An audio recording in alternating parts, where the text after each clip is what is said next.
Hi everybody, welcome to another one of my Sunday sessions for my YouTube channel. Today I'm going to do the breakdown for you for the tune I played in my last session, beautiful old ballad called My Ideal. I do a slightly different version of the melody rubato, a little bit more harmonic detail than the version of the melody I play in the out chorus where I'm playing in time, and I'll show you both versions. It's a small change, but I think you're going to find that it's really okay to have different versions of the same chord melody, one with a bit more harmonic detail if you're playing out of time or rubato, and perhaps a bit simpler version if you're playing it in time or playing it with a group.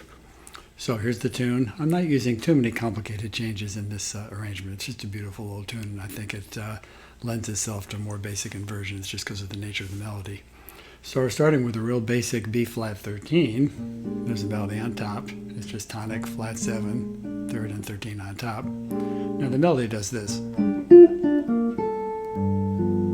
But I find if I'm playing it rubato, I can go down chromatically from the B flat down to the C minor, so I'm essentially cycling down to a 2 chord. So I played B flat 13, then an A7 augmented, and then an A sus. Pretty simple inversions. I just have the F on top of the augmented, A flat, and then a very basic A sus. So with the melody it sounds like this. Then I'm going to play an A flat 9 that just has a 9 on top, just tonic, 6, and 9. I could also play it as a dominant 7, I suppose. Do you have a preference? I'm not sure I really do. It could be just essentially, as long as you have the B flat on top, that's the melody note. So here it is, out of time. B flat 13, A7 with the flat 13 on top, A sus, A flat 9 with a 6. And here's just a very simple G dominant chord with a 13 and a 9 on top.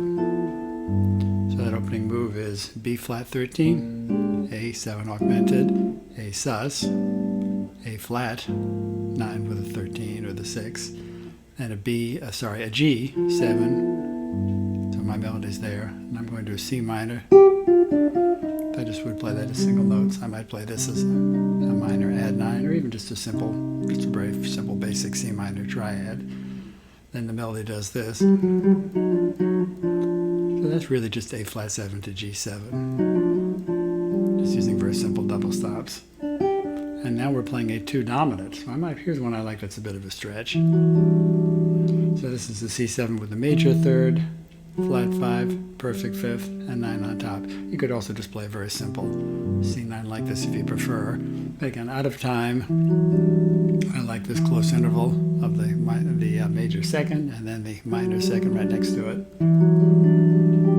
So that's a C7 that would obviously not work in all settings, but again, I like the close intervals and the open string if I'm playing it rubato. So here's the opening pass one more time.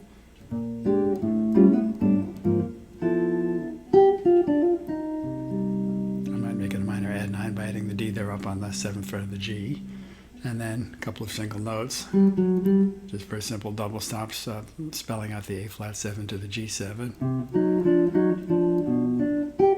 There's my C7. If you want something a little more basic, you can certainly play a 9. Now I'm going to C minor. Very simple, very basic C minor. I might play a B flat minor here. Now I'm resolving to the relative minor to G minor. So I'm going to play some version of a D7. That's one I like to use. So here's a D on top, open G string, so it's a sus. I'll put the major third in. I might play a flat 9 to introduce a little bit of tension there on the 6th fret of the A string. To a G minor.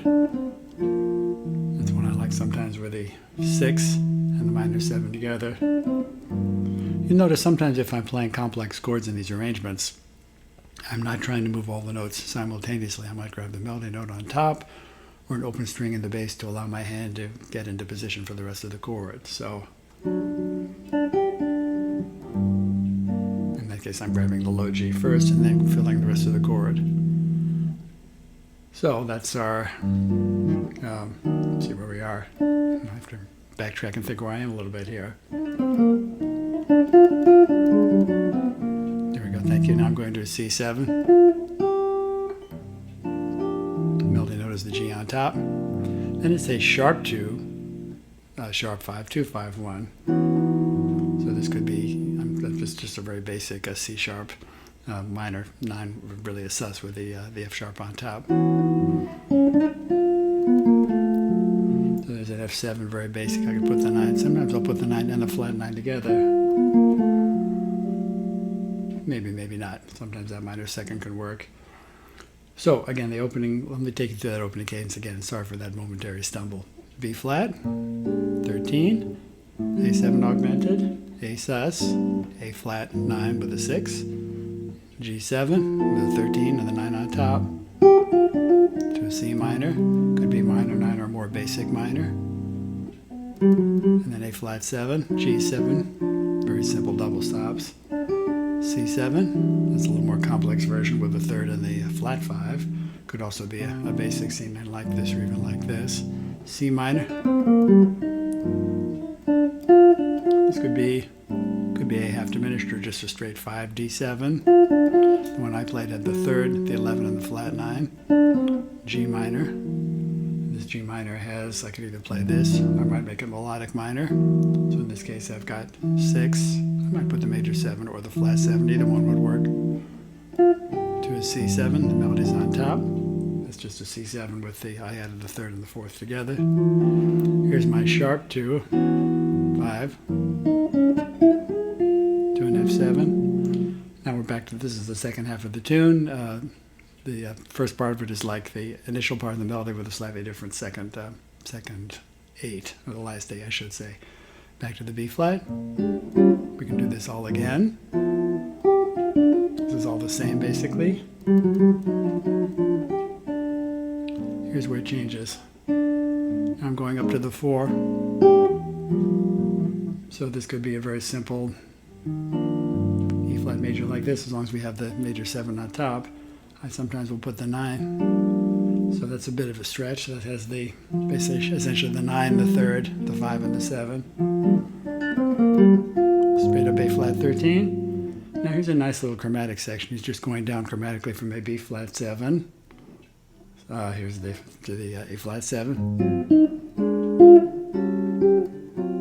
So those are all very simple dominant chords. B flat, A7, A flat 7 with the 9 on top, C7, 2 dominant. I could either play that as a very simple C7 or C7 with a flat 5 to an F13. I'm going to put the flat 9 and then the tonic is our melody. So for that I might play 5, tonic, 3rd, and 5 again. Here's the whole melody.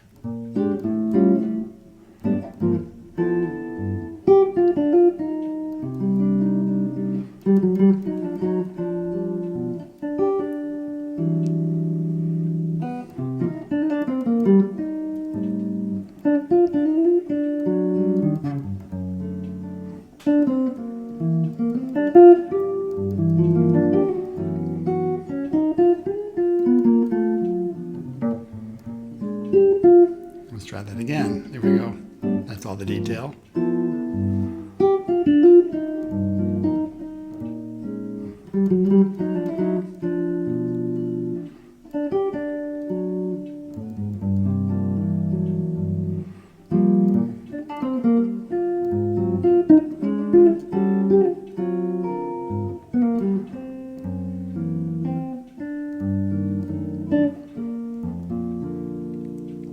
Simple and beautiful, huh? Again, I was not using too many complex chords there. You'll notice occasionally when I'm playing rubato that I'm also referencing a little bit of bass movement. I might simply play a tonic, the tonic of the chord before I play the upper voices. So I hope that helped you a little bit in terms of understanding my thought process on this very simple, beautiful ballad. For the performance video from last week on my Sunday sessions, I played this in 2 keys. So you might also consider working this up as a chord melody in the key of D. That was the key I used, so that would all be up here. And would that be here?